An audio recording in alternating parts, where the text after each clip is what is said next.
Hello ಸ್ಪರ್ಧಾರ್ಥಿಗಳೇ, ಈ ವಿಡಿಯೋದಲ್ಲಿ ನಾವು ಕರ್ನಾಟಕ PDO ಮತ್ತು ವಿಲೇಜ್ ಅಕೌಂಟೆಂಟ್ಗೆ ಸಂಬಂಧಪಟ್ಟಂತಹ ಕಂಪ್ಯೂಟರ್ ಜ್ಞಾನದ ಪ್ರಶ್ನೆಗಳನ್ನು ಡಿಸ್ಕಸ್ ಮಾಡೋಣ. ಸೊ ಇದು ಪೇಪರ್ 2ದಲ್ಲಿ ಬರ್ತಕ್ಕಂಥ ಕಂಪ್ಯೂಟರ್ ಕ್ವಶನ್ಗಳಾಗಿದ್ದಾವೆ. ಅದಕ್ಕೋಸ್ಕರ ಹೊಸದಾಗಿ ಬಂದಿರೋರು ಚಾನಲ್ಗೆ ಸಬ್ಸ್ಕ್ರೈಬ್ ಮಾಡಿಕೊಡ್ರಿ ಮತ್ತು ಕೊನೆವರೆಗೂ ನೋಡಿ. ಕ್ವಶನ್ಸ್ ತುಂಬ ಇಂಪಾರ್ಟೆಂಟ್ ಮತ್ತು ರಿಪೀಟ್ ಆಗೋ ಚಾನ್ಸಸ್ ಇರುತ್ತೆ.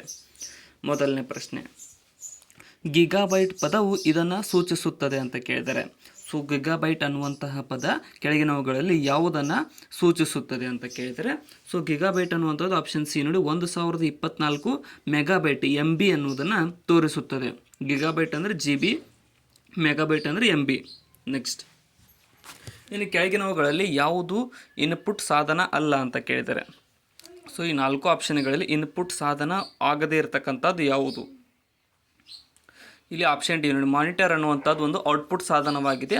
ಇನ್ನು OCR, ಮೌಸ್ ಮತ್ತು ಧ್ವನಿ ಗುರುತಿಸುವಿಕೆ ಸಾಧನ ಇವೆಲ್ಲವುಗಳು ಇನ್ಪುಟ್ ಸಾಧನಗಳಾಗಿವೆ. ನುಡಿ ತಂತ್ರಾಂಶವನ್ನು ಅಭಿವೃದ್ಧಿಪಡಿಸಿದವರು ಯಾರು ಅಂತ ಕೇಳಿದರೆ. ಸೊ ನುಡಿ ತಂತ್ರಾಂಶವನ್ನು ಅಭಿವೃದ್ಧಿಪಡಿಸಿದ್ದು ಯಾವುದು ಅಂತ ಅಂದರೆ ಇಲ್ಲಿ ಕೆಳಗಿನವುಗಳಲ್ಲಿ ಸರಿಯಾದ ಉತ್ತರ ಆಪ್ಷನ್ ಸಿ ನೋಡಿ, ಕನ್ನಡ ಗಣಕ ಪರಿಷತ್ ಸಂಸ್ಥೆಯು ಈ ಒಂದು ನುಡಿ ತಂತ್ರಾಂಶವನ್ನು ಅಭಿವೃದ್ಧಿಪಡಿಸಿದ ಸಂಸ್ಥೆಯಾಗಿದೆ. ನೆಕ್ಸ್ಟ್, ಕೆಳಗಿನ ಪದಗಳಲ್ಲಿ ಯಾವುದು ಅತ್ಯಂತ ಮುಖ್ಯ ಮೆಮೊರಿಗೆ ಸಂಬಂಧಿಸಿದೆ ಅಂತ ಕೇಳಿದರೆ. ಸೊ ಅತ್ಯಂತ ಮೇನ್ ಮೆಮೊರಿಗೆ ಸಂಬಂಧಿಸಿರುವುದು ಯಾವುದು ಕೆಳಗಿನವುಗಳಲ್ಲಿ? ಇಲ್ಲಿ ಆಪ್ಷನ್ ಡಿ ನೋಡಿ, ತಾತ್ಕಾಲಿಕ ಅಥವಾ ಟೆಂಪರರಿ ಮೆಮೊರಿ ಅನ್ನುವಂಥದ್ದು ಅತ್ಯಂತ ಮೇನ್ ಮೆಮೊರಿಗೆ ಸಂಬಂಧಿಸಿದ ಪದವಾಗಿದೆ. ನೆಕ್ಸ್ಟ್, ಇನ್ನು ಇವುಗಳಲ್ಲಿ ಯಾವುದನ್ನು ಚಿಪ್ಸ್ ಉತ್ಪಾದನೆಗೆ ಬಳಸುತ್ತಾರೆ ಅಂತ ಕೇಳಿದರೆ. ಸೊ ಚಿಪ್ ಅಂತ ಏನು ಕರಿತೀವಲ್ಲ, ಚಿಪ್ಪನ್ನು ಉತ್ಪಾದನೆ ಮಾಡೋದು ಏನನ್ನು ಬಳಸುತ್ತಾರೆ ಅಂತಂದರೆ ಆಪ್ಷನ್ ಡಿ ನೋಡಿ, ಸೆಮಿಕಂಡಕ್ಟರ್ ಮೂಲಕ ಈ ಚಿಪ್ಗಳು ಉತ್ಪಾದನೆ ಆಗಿರುತ್ತವೆ. ನೆಕ್ಸ್ಟ್, 2048x4 ಮೆಮೊರಿ ಚಿಪ್ನಲ್ಲಿ ಎಷ್ಟು ವಿಳಾಸದ ಸಾಲುಗಳು ಒಂದು ಪ್ರತಿ ಮೆಮೊರಿಯ ಸ್ಥಾನದ ವಿಳಾಸಕ್ಕೆ ಅಗತ್ಯವಿದೆ ಅಂತ ಕೇಳಿದರೆ. ಸೊ 2048x4 ಅಂದಾಗ ಆಪ್ಷನ್ ಬಿ ನೋಡಿ, 11 ವಿಳಾಸದ ಸಾಲುಗಳು ಒಂದು ಪ್ರತಿ ಮೆಮೊರಿ ಸ್ಥಳದ ವಿಳಾಸಕ್ಕೆ ಅಗತ್ಯವಿರುತ್ತದೆ. ನೆಕ್ಸ್ಟ್, ಯಾವ ಅಮೇರಿಕನ್ ಕಂಪ್ಯೂಟರ್ ಕಂಪನಿಯನ್ನು ದೊಡ್ಡ ನೀಲಿ ಎಂದು ಕರೆಯಲಾಗುತ್ತದೆ ಅಂತ ಕೇಳಿದರೆ. ದೊಡ್ಡ ನೀಲಿ ಅಂತ, ಬಿಗ್ ಬ್ಲೂ ಅಂತ. ಇಲ್ಲಿ ಆಪ್ಷನ್ ಸಿ ನೋಡಿ, IBMನ ಒಂದು ಅಮೇರಿಕಾದ ಕಂಪ್ಯೂಟರ್ ಕಂಪನಿಯನ್ನು ಬಿಗ್ ಬ್ಲೂ ಎಂದು ಕರೆಯಲಾಗುತ್ತದೆ. 8286 ಆಧಾರಿತ PC/80 IBM ಸಂಸ್ಥೆ ಪರಿಚಯಿಸಿದ್ದು ಈ ಡ್ಯಾಶ್ರಲ್ಲಿ ಅಂತ ಕೇಳಿದ್ದಾರೆ. ಇದನ್ನು ಪರಿಚಯಿಸಿದ್ದು ಆಪ್ಷನ್ ಬಿ ನೋಡಿ, 1984ರಲ್ಲಿ ಈ ಒಂದು 80286 ಆಧಾರಿತ PCಯನ್ನು ಪರಿಚಯಿಸಿದೆ IBM ಸಂಸ್ಥೆ. IBM 1401 ಏನನ್ನು ಸೂಚಿಸುತ್ತದೆ? 1401 IBM. ಇಲ್ಲಿ ಆಪ್ಷನ್ ಬಿ ನೋಡಿ, ಎರಡನೇ ಪೀಳಿಗೆ ಸೆಕೆಂಡ್ ಜನರೇಷನ್ ಕಂಪ್ಯೂಟರ್ನ ಸೂಚಿಸುತ್ತದೆ. IBM 1401 ಅನ್ನುವಂಥದ್ದು ಸೆಕೆಂಡ್ ಜನರೇಷನ್ ಕಂಪ್ಯೂಟರ್ನ ಸೂಚಿಸುತ್ತದೆ. ನೇಪಾಳದಲ್ಲಿ ಪರಿಚಯಿಸಲಾದ ಮೊದಲ ಕಂಪ್ಯೂಟರ್ ಯಾವುದು? ಇತ್ತೀಚೆಗೆ ನೇಪಾಳದಲ್ಲಿ ಪರಿಚಯಿಸಲಾಯಿತು. ಅಲ್ಲಿ ಮೊದಲ ಕಂಪ್ಯೂಟರ್ ಯಾವುದು ಅಂತ ಅಂದರೆ ಇಲ್ಲಿ ಸರಿಯಾದಂತಹ ಉತ್ತರ ಆಪ್ಷನ್ ಬಿ ನೋಡಿ, IBM 1401 ಅನ್ನುವಂಥ ಕಂಪ್ಯೂಟರನ್ನು ನೇಪಾಳದಲ್ಲಿ ಪರಿಚಯಿಸಲಾದ ಮೊದಲ ಕಂಪ್ಯೂಟರ್ ಆಗಿದೆ. ನೆಕ್ಸ್ಟ್, ಸೂಚನೆಗಳು ಮತ್ತು ಮೆಮೊರಿ ವಿಳಾಸಗಳು ಇದನ್ನು ಪ್ರತಿನಿಧಿಸುತ್ತವೆ. ಸೂಚನೆಗಳು ಮತ್ತು ಮೆಮೊರಿ ವಿಳಾಸಗಳು ಇಲ್ಲಿ ಆಪ್ಷನ್ ಬಿ ನೋಡಿ, ಬೈನರಿ ಕೋಡ್ಸ್ಗಳನ್ನು ಪ್ರತಿನಿಧಿಸುತ್ತವೆ. ಇವು ಬೈನರಿ ಕೋಡ್ಸ್ ರಿಪ್ರೆಸೆಂಟ್ ಮಾಡ್ತವೆ. ನೆಕ್ಸ್ಟ್, ಡೇಟಾ ವಸ್ತು ಶೇಖರಣೆಗಾಗಿ ಇದನ್ನು ಗುರುತಿಸಲ್ಪಡುತ್ತದೆ. ಡೇಟಾ ವಸ್ತು ಶೇಖರಣೆಗಾಗಿ ಯಾವುದನ್ನು ಗುರುತಿಸಲಾಗುತ್ತದೆ ಅಂತ ಅಂದರೆ ಇಲ್ಲಿ ಸರಿಯಾದಂಥ ಉತ್ತರ ಆಪ್ಷನ್ ಡಿ ನೋಡಿ, ಫೆಚ್ ಅನ್ನುವಂಥದ್ದನ್ನು ಗುರುತಿಸಲಾಗುತ್ತದೆ. ಡೇಟಾ ವಸ್ತು ಶೇಖರಣೆಗಾಗಿ ಫೆಚ್. ನೆಕ್ಸ್ಟ್, ನಿರ್ದಿಷ್ಟ ಕಾರ್ಯನಿರ್ವಹಿಸಲು ವಿನ್ಯಾಸಗೊಳಿಸಲಾದ ಪ್ರೋಗ್ರಾಂಗಳು ಯಾವುವು? ನಿರ್ದಿಷ್ಟ ಕಾರ್ಯವನ್ನು ನಿರ್ವಹಿಸಲು ವಿನ್ಯಾಸಗೊಳಿಸಲಾದ ಪ್ರೋಗ್ರಾಂಗಳು ಇಲ್ಲಿ ಆಪ್ಷನ್ ಬಿ ನೋಡಿ, ಅಪ್ಲಿಕೇಶನ್ ಸಾಫ್ಟ್ವೇರ್ ನಿರ್ದಿಷ್ಟ ಕಾರ್ಯವನ್ನು ನಿರ್ವಹಿಸಲು ವಿನ್ಯಾಸಗೊಳಿಸಲಾದ ಪ್ರೋಗ್ರಾಂಗಳಾಗಿರುತ್ತವೆ. ನೆಕ್ಸ್ಟ್, ರಂಧ್ರ ಕಾಗದವನ್ನು ಒಳ ಸೇರುವಿಕೆಗೆ ಬಳಸುವ ಹೊರಬೀಳುವಿಕೆಯ ಮಾಧ್ಯಮವನ್ನು ಹೀಗೆಂದು ಕರೆಯುವರು. ಇಲ್ಲಿ ಸರಿಯಾದಂಥ ಉತ್ತರ ಆಪ್ಷನ್ ಎ ನೋಡಿ, ಕಾಗದದ ಟೇಪ್ ಅಂತ ಕರೀತಾರೆ. ರಂಧ್ರ ಕಾಗದವನ್ನು ಒಳ ಸೇರುವಿಕೆಗೆ ಬಳಸುವ ಹೊರ ಸೇರುವಿಕೆಯ ಮಾಧ್ಯಮವನ್ನು ಕಾಗದದ ಟೇಪ್ ಕಂಪ್ಯೂಟರ್ ಮುಖೇನ ಕಾರ್ಯವನ್ನು ಸಂಸ್ಕರಿಸಲಾಗುತ್ತದೆ. ಈ ಅವಧಿಯ ಕಾಲ ಯಾವುದು? ಇಲ್ಲಿ ಸರಿಯಾದಂಥ ಉತ್ತರ ಆಪ್ಷನ್ ಸಿ ನೋಡಿ, ಎಕ್ಸಿಕ್ಯೂಷನ್ ಸಮಯ ಅಂತ ಕರೀತಾರೆ. ಅಂದರೆ ಕಂಪ್ಯೂಟರ್ ಯಾವುದೋ ಒಂದು ಕಾರ್ಯವನ್ನು ನಿರ್ವಹಿಸಬೇಕಾದ್ರೆ ಸಮಯವನ್ನು ತೆಗೆದುಕೊಳ್ಳುವಂಥ ಸಮಯವನ್ನು ಎಕ್ಸಿಕ್ಯೂಷನ್ ಟೈಮ್ ಅಂತ ಕರೆಯಲಾಗುತ್ತದೆ. ಒಂದರ ಬದಲು ಹಲವಾರು ಕಾರ್ಯಕ್ರಮಗಳನ್ನು ಒಂದು ಕಂಪ್ಯೂಟರ್ ನಿರ್ವಹಿಸಲು ಅನುಮತಿಸುವ ಒಂದು ವಿಧಾನ ಯಾವುದು ಅಂತ ಕೇಳಿದರೆ, ಸೊ ಜಾಸ್ತಿ ವಿಂಡೋಸ್ನ ಓಪನ್ ಮಾಡಿದಾಗ ನಾವು ಡಬಲ್ ಇದು ಮಾಡ್ತಕ್ಕಂಥದ್ದನ್ನು ಆಪ್ಷನ್ ಸಿ ಓವರ್ಲ್ಯಾಪ್ಡ್ ಪ್ರೊಸೆಸಿಂಗ್ ಅಂತ ಕರೆಯುತ್ತಾರೆ. ಓವರ್ಲ್ಯಾಪ್ಡ್ ಪ್ರೊಸೆಸಿಂಗ್. ನೆಕ್ಸ್ಟ್, ಸ್ಥಾನಿಕ ಸ್ವರೂಪ ನೇರವಾಗಿ ಪ್ರವೇಶಿಸಿ ನೇಮಿಸಲಾಗುವ ಕ್ಯಾಲೆಂಡರ್ನ ಒಂದು ಲಕ್ಷಣ ಯಾವುದು?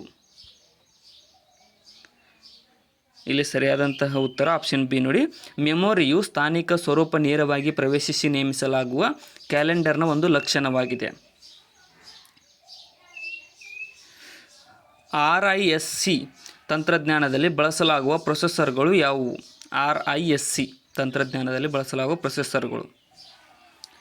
ಇಲ್ಲಿ ಸರಿಯಾದ ಉತ್ತರ ಆಪ್ಷನ್ ಬಿ ನೋಡಿ, ಪವರ್ PC ಅನ್ನುವಂಥದ್ದನ್ನು RISC ತಂತ್ರಜ್ಞಾನದಲ್ಲಿ ಬಳಸಲಾಗುವ ಪ್ರೊಸೆಸರ್ಗಳಾಗಿವೆ. Power PC. ಇನ್ನು ಈ ಸಾಧನವು ಮಾಹಿತಿಯನ್ನು ಸಂಗ್ರಹಿಸಿ CPU-ಗೆ ಕಳುಹಿಸುತ್ತದೆ. ಮಾಹಿತಿಯನ್ನು ಸಂಗ್ರಹಿಸಿ CPU-ಗೆ ಕಳಿಸುವ ಸಾಧನ ಯಾವುದು? ಇಲ್ಲಿ ಸರಿಯಾದಂಥ ಉತ್ತರ ಆಪ್ಷನ್ ಎ ನೋಡಿ, ಇನ್ಪುಟ್ ಸಾಧನವು ಮಾಹಿತಿಯನ್ನು ಸಂಗ್ರಹಿಸಿ CPU-ಗೆ ಕಳುಹಿಸುವ ಒಂದು ಸಾಧನವಾಗಿದೆ. ನೆಕ್ಸ್ಟ್, ಒಂದು ಮೈಕ್ರೋ ಕಂಪ್ಯೂಟರ್ನಲ್ಲಿ ಶೇಖರಣಾ ಉಪವ್ಯವಸ್ಥೆಯ ವಿವಿಧ ಸಾಮರ್ಥ್ಯಗಳನ್ನು ಮುಖ್ಯವಾದ ಡ್ಯಾಶ್ ಮಾಧ್ಯಮಗಳನ್ನು ಒಳಗೊಂಡಿರುತ್ತದೆ. ಇಲ್ಲಿ ಸರಿಯಾದ ಉತ್ತರ ಆಪ್ಷನ್ ಬಿ ನೋಡಿ, ಮ್ಯಾಗ್ನೆಟಿಕ್ ಅಥವಾ ಆಪ್ಟಿಕಲ್ ಮಾಧ್ಯಮಗಳನ್ನು ಒಳಗೊಂಡಿರುತ್ತದೆ ಒಂದು ಮೈಕ್ರೋ ಕಂಪ್ಯೂಟರ್ನ ಶೇಖರಣಾ ಉಪವ್ಯವಸ್ಥೆಯ ವಿವಿಧ ಸಾಮರ್ಥ್ಯವನ್ನು. ಕೇಂದ್ರ ಪ್ರೊಸೆಸಿಂಗ್ ಯೂನಿಟ್ CPU ಇದನ್ನು ಒಳಗೊಂಡಿದೆ. CPU ಸೆಂಟ್ರಲ್ ಪ್ರೊಸೆಸಿಂಗ್ ಯೂನಿಟ್ ಅಂತ ಏನು ಕರಿತೀವಲ್ಲ, ಅದು ಯಾವುದನ್ನು ಒಳಗೊಂಡಿದೆ? ಇಲ್ಲಿ ಸರಿಯಾದಂಥ ಉತ್ತರ ಆಪ್ಷನ್ ಸಿ ನೋಡಿ, ನಿಯಂತ್ರಣ ಘಟಕ, ಅಂಕಗಣಿತ ತರ್ಕ ಮತ್ತು ಪ್ರಾಥಮಿಕ ಸಂಗ್ರಹ, ಈ ಮೂರುಗಳನ್ನು ಈ CPU ಒಳಗೊಂಡಿದೆ. ನೆಕ್ಸ್ಟ್, EDCDICU ಎಷ್ಟು ವಿಭಿನ್ನ ಲಕ್ಷಣಗಳನ್ನು ಅಪ್ಕೋಡ್ ಮಾಡಬಹುದು? ಇಲ್ಲಿ ಸರಿಯಾದಂಥ ಉತ್ತರ ಆಪ್ಷನ್ 256 ವಿಭಿನ್ನ ಲಕ್ಷಣಗಳನ್ನು ಈ ಒಂದು EBCDICU ಅಪ್ಕೋಡ್ ಮಾಡಬಹುದು. ಮೆಮೊರಿ ಅಸ್ತಿತ್ವದಲ್ಲಿರುವ ದಶಮಾಂಶ ಮರುಪಡೆಯುವ ಕ್ರಿಯೆಗೆ ಏನೆಂದು ಕರೆಯುತ್ತಾರೆ? ಸರಿಯಾದಂಥ ಉತ್ತರ ಆಪ್ಷನ್ ಡಿ ನೋಡಿ, ಮೇಲಿನ ಎಲ್ಲ ರೀಡ್ಔಟ್, ರೀಡ್ ಫ್ರಮ್ ಮತ್ತು ಓದಿ ಅನ್ನುವಂಥದ್ದು ಎಲ್ಲವುಗಳನ್ನು ಈ ಒಂದು ಮರುಪಡೆಯುವ ಕ್ರಿಯೆಗೆ ಕರೆಯಲಾಗುತ್ತದೆ. ಎಲ್ಲ ಆಧುನಿಕ ಕಂಪ್ಯೂಟರ್ಗಳು ಕೆಳಗಿನ ಯಾವುದರ ಮೂಲಕ ಕಾರ್ಯನಿರ್ವಹಣೆಯನ್ನು ಮಾಡುತ್ತವೆ? ಇಲ್ಲಿ ಸರಿಯಾದಂತಹ ಉತ್ತರ ಆಪ್ಷನ್ ಸಿ ನೋಡಿ, ಡೇಟಾದ ಮೂಲಕ ಎಲ್ಲ ಆಧುನಿಕ ಕಂಪ್ಯೂಟರ್ಗಳು ಕಾರ್ಯನಿರ್ವಹಣೆಯನ್ನು ಮಾಡುತ್ತವೆ. ನೆಕ್ಸ್ಟ್, ಒಂದು ಕಂಪ್ಯೂಟರ್ನಲ್ಲಿ CPU-ನ ವೇಗವು ಸುಮಾರು 1 ಸೆಕೆಂಡಿಗೆ 100 ಮಿಲಿಯನ್ ಸೂಚಕಗಳನ್ನು ನಿರ್ವಹಿಸುತ್ತದೆ ಹಾಗೂ ಪದದ ಉದ್ದವು 64 ಬಿಟ್ಗಳಿರುವುದನ್ನು ಹೀಗೆಂದು ಕರೆಯುತ್ತೇವೆ. ಪಾಸ್ ಮಾಡ್ಕೊಂಡು ಸ್ಪೀಡ್ ಅನಿಸಿದರೆ ಓದ್ಕೊಳ್ರಿ. ಇಲ್ಲಿ ಆಪ್ಷನ್ ಏನು ನೋಡಿ, ಸೂಪರ್ ಕಂಪ್ಯೂಟರ್ ಅಂತ ಕರೀತಾರೆ ಇದಕ್ಕೆ, ಸೂಪರ್ ಕಂಪ್ಯೂಟರ್. ಸೊ ಇನ್ನೂ ಯಾರು ಸಬ್ಸ್ಕ್ರೈಬ್ ಮಾಡಿಲ್ಲ, ಸಬ್ಸ್ಕ್ರೈಬ್ ಮಾಡಿಕೊಡ್ರಿ. ನೆಕ್ಸ್ಟ್ ಕ್ವಶನ್, ಇದರ ಒಳಗೆ ಜೋಡಣೆಯಾಗಿದೆ ಎನ್ನಲಾದ ಸಣ್ಣ ಅಥವಾ ಜಾಣ ಸಾಧನವನ್ನು ಕರೆಯಲಾಗುತ್ತದೆ? ಸರಿಯಾದ ಉತ್ತರ ಆಪ್ಷನ್ ಡಿ, ಸಂವೇದಕವನ್ನು ಇದರ ಒಳಗೆ ಜೋಡಣೆಯಾಗಿದೆ ಎನ್ನಲಾದ ಸಣ್ಣ ಅಥವಾ ಜಾಣ ಸಾಧನಗಳನ್ನು ಕರೆಯಲಾಗುತ್ತದೆ. ಆಪ್ಷನ್ ಡಿ ಸರಿಯಾದ ಉತ್ತರ. ಡಾಟಾ ಮ್ಯಾಟ್ರಿಕ್ಸ್ ಎಂಬುದು ಒಂದು ಏನು? ಡಾಟಾ ಮ್ಯಾಟ್ರಿಕ್ಸ್ ಅನ್ನುವಂಥದ್ದು ಏನು? ಸರಿಯಾದಂಥ ಉತ್ತರ ಆಪ್ಷನ್ ಬಿ ನೋಡಿ, ಇದೊಂದು ಮುದ್ರಕವಾಗಿದೆ. ಡಾಟಾ ಮ್ಯಾಟ್ರಿಕ್ಸ್ ಅನ್ನುವಂಥದ್ದು ಒಂದು ಮುದ್ರಕವಾಗಿದೆ. ನೆಕ್ಸ್ಟ್, ಮೊದಲು ಸಾರ್ವಜನಿಕವಾಗಿ ಲಭ್ಯವಾದ ಮೈಕ್ರೋಪ್ರೊಸೆಸರ್ ಚಿಪ್ನ ಹೆಸರೇನು? ಸಾರ್ವಜನಿಕವಾಗಿ ಲಭ್ಯವಾದ ಮೈಕ್ರೋಪ್ರೊಸೆಸರ್ ಚಿಪ್. ಇಲ್ಲಿ ಆಪ್ಷನ್ ಸಿ ನೋಡಿ, ಇಂಟೆಲ್ 4004 ಅನ್ನುವಂಥದ್ದು ಮೊದಲು ಸಾರ್ವಜನಿಕವಾಗಿ ಲಭ್ಯವಾದ ಮೈಕ್ರೋಪ್ರೊಸೆಸರ್ ಚಿಪ್ ಆಗಿದೆ. ನೆಕ್ಸ್ಟ್, ಇನ್ನು ಮೊದಲ ಮಿನಿ ಕಂಪ್ಯೂಟರನ್ನು ನಿರ್ಮಿಸಲಾದ ವರ್ಷ ಯಾವುದು? ಸರಿಯಾದಂತಹ ಉತ್ತರ ಆಪ್ಷನ್ ಎ ಆಗುತ್ತೆ ನೋಡಿ. 1965ರಲ್ಲಿ ಮೊದಲ ಮಿನಿ ಕಂಪ್ಯೂಟರ್ನ ನಿರ್ಮಿಸಲಾಯಿತು. ನೆಕ್ಸ್ಟ್, ಐಸಿ ಚಿಪ್ಸ್ನೊಂದಿಗೆ ಮೊದಲು ನಿರ್ಮಿಸಲಾದ ಡಿಜಿಟಲ್ ಕಂಪ್ಯೂಟರ್ನ ಹೆಸರೇನು? ಐಸಿ ಚಿಪ್ನೊಂದಿಗೆ ಮೊದಲು ನಿರ್ಮಿಸಲಾದ ಡಿಜಿಟಲ್ ಕಂಪ್ಯೂಟರ್ ಯಾವುದು ಅಂತ ಕೇಳಿದರೆ ಇಲ್ಲಿ ಆಪ್ಷನ್ ಸಿ ನೋಡಿ, IBM ಸಿಸ್ಟಮ್ ಬಾರ್ 360 ಅನ್ನುವಂಥ ಕಂಪ್ಯೂಟರ್ನ ಮೊದಲ ಬಾರಿಗೆ ಐಸಿ ಚಿಪ್ನೊಂದಿಗೆ ನಿರ್ಮಿಸಲಾಯಿತು. ಯಾವ ಭಾಷೆಯಲ್ಲಿ ಮೂಲ ಪ್ರೋಗ್ರಾಮನ್ನು ಬರೆಯಲಾಗಿದೆ? ಮೂಲ ಪ್ರೋಗ್ರಾಮನ್ನು ಯಾವ ಭಾಷೆಯಲ್ಲಿ ಬರೆಯಲಾಗಿದೆ ಅಂತ ಅಂದರೆ ಇಲ್ಲಿ ಸರಿಯಾದಂತಹ ಉತ್ತರ ಆಪ್ಷನ್ ಸಿ ನೋಡಿ, ಉನ್ನತ ಮಟ್ಟದ ಪ್ರೋಗ್ರಾಮನ್ನು ಮೂಲ ಭಾಷೆಯಲ್ಲಿ ಬರೆಯಲಾಗಿರುತ್ತದೆ. ಆಪ್ಷನ್ ಸಿ ಸರಿಯಾದ ಉತ್ತರ. ನೆಕ್ಸ್ಟ್, ನೇರ ಪ್ರವೇಶ ಇನ್ಪುಟ್ ಸಾಧನವೆಂದು ಯಾವುದನ್ನು ಪರಿಗಣಿಸಲಾಗುತ್ತದೆ? ನೇರ ಪ್ರವೇಶ ಇನ್ಪುಟ್ ಸಾಧನ ಅಂತ ಯಾವುದನ್ನು ಪರಿಗಣಿಸಲಾಗುತ್ತದೆ? ಇಲ್ಲಿ ಆಪ್ಷನ್ ಡಿ ನೋಡಿ, ಮೇಲಿನ ಎಲ್ಲ ಆಪ್ಟಿಕಲ್ ಸ್ಕ್ಯಾನರ್, ಮೌಸ್ ಮತ್ತು ಡಿಜಿಟೈಸರ್ ಮತ್ತು ಲೈಟ್ ಪೆನ್ ಇವೆಲ್ಲವುಗಳನ್ನು ನೇರ ಪ್ರವೇಶ ಇನ್ಪುಟ್ ಸಾಧನಗಳೆಂದು ಪರಿಗಣಿಸಲಾಗುತ್ತದೆ. ಇನ್ನು ಚಿಪ್ಸ್ ತಯಾರಿಸಲು ಯಾವುದನ್ನು ಬಳಸುತ್ತಾರೆ? ಚಿಪ್ ಅಂತ ಕರೀಬಹುದು. ಚಿಪ್ ತಯಾರಿಸಲು ಯಾವುದನ್ನು ಬಳಸಲಾಗುತ್ತದೆ? ಸರಿಯಾದಂಥ ಉತ್ತರ ಆಪ್ಷನ್ ಸಿ ನೋಡಿ, ಅರೆವಾಹಕಗಳು, ಸೆಮಿ ಕಂಡಕ್ಟರ್. ಆಲ್ರೆಡಿ ಒಂದು ಕ್ವಶನ್ ರಿಪೀಟ್ ಆಗಿದೆ. ಸೆಮಿ ಕಂಡಕ್ಟರನ್ನು ಬಳಸುತ್ತಾರೆ, ಅರೆವಾಹಕಗಳು.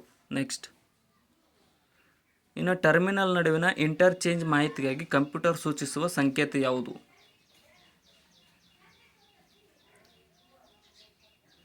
ಸರಿಯಾದಂಥ ಉತ್ತರ ಆಪ್ಷನ್ ನೋಡಿ, ASI22 ಅನ್ನುವಂಥದ್ದನ್ನು ಈ ಒಂದು ಇಂಟರ್ಚೇಂಜ್ ಮಾಹಿತಿಗಾಗಿ ಕಂಪ್ಯೂಟರ್ ಬಳಸುವ ಸಂಕೇತವಾಗಿದೆ.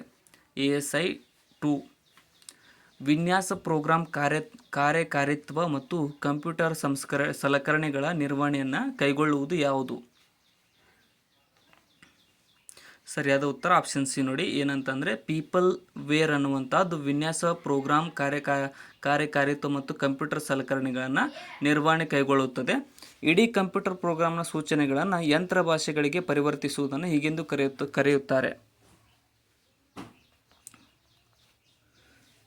ಇಲ್ಲಿ ಸರಿಯಾದ ಉತ್ತರ ಆಪ್ಷನ್ ಸಿ ನೋಡಿ, ಕಂಪೈಲರ್ ಅಂತ ಕರೀತಾರೆ. ಇಡೀ ಕಂಪ್ಯೂಟರ್ ಪ್ರೋಗ್ರಾಮನ್ನು ಸೂಚನೆಗಳನ್ನು ಯಂತ್ರ ಭಾಷೆಗೆ ಪರಿವರ್ತಿಸುವುದನ್ನು ಪ್ರೋಗ್ರಾಮ್ ಕಂಪೈಲರ್ ಅಂತ ಕರೆಯಲಾಗುತ್ತದೆ.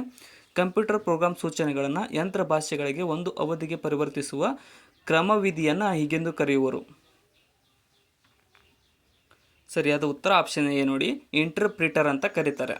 ಇದನ್ನು ಕಂಪ್ಯೂಟರ್ ಪ್ರೋಗ್ರಾಮ್ ಸೂಚನೆಯನ್ನು ಯಂತ್ರ ಭಾಷೆಗಳಿಗೆ ಒಂದು ಅವಧಿಗೆ ಪರಿವರ್ತಿಸುವ ಕ್ರಮವಿಧಿಯನ್ನು ಇಂಟರ್ಪ್ರಿಟರ್ ಅಂತ ಕರೆಯಲಾಗುತ್ತದೆ. ಸೊ ಇಲ್ಲಿಗೆ ಇವತ್ತಿನ ಕಂಪ್ಯೂಟರ್ ಜ್ಞಾನದ ಪ್ರಶ್ನೆಗಳು ಮುಕ್ತಾಯಗೊಂಡಿದ್ದಾವೆ. ಸೊ ಏನಾದರೂ ಸ್ಪೀಡ್ ಅನಿಸಿದರೆ ಪಾಸ್ ಮಾಡ್ಕೊಂಡು ಸರಿಯಾಗಿ ನೋಡಿಕೊಂಡು ಮುಂದೆ ಬನ್ನಿ. ಅದಕ್ಕೋಸ್ಕರ ಹೊಸ್ತಾ ಬಂದಿರೋರು ಚಾನಲ್ಗೆ ಸಬ್ಸ್ಕ್ರೈಬ್ ಮಾಡಿಕೊಡ್ರಿ ಮತ್ತು ಕೊನೆವರೆಗೂ ನೋಡಿದ್ದಕ್ಕೆ ಎಲ್ರಿಗೂ ಧನ್ಯವಾದಗಳು. ವಿಡಿಯೋನ ಆದಷ್ಟು ನಿಮ್ಮ ಫ್ರೆಂಡ್ಸ್ಗೆ ಶೇರ್ ಮಾಡಿ, ಡಿಸ್ಕ್ರಿಪ್ಷನ್ ಒಳಗೆ ತಂದ ನಮ್ಮ ಚಾನಲ್ನ ಲಿಂಕನ್ನು ಕೂಡ ಫಾಲೋ ಮಾಡಿಕೊಡ್ರಿ. Thank you so much.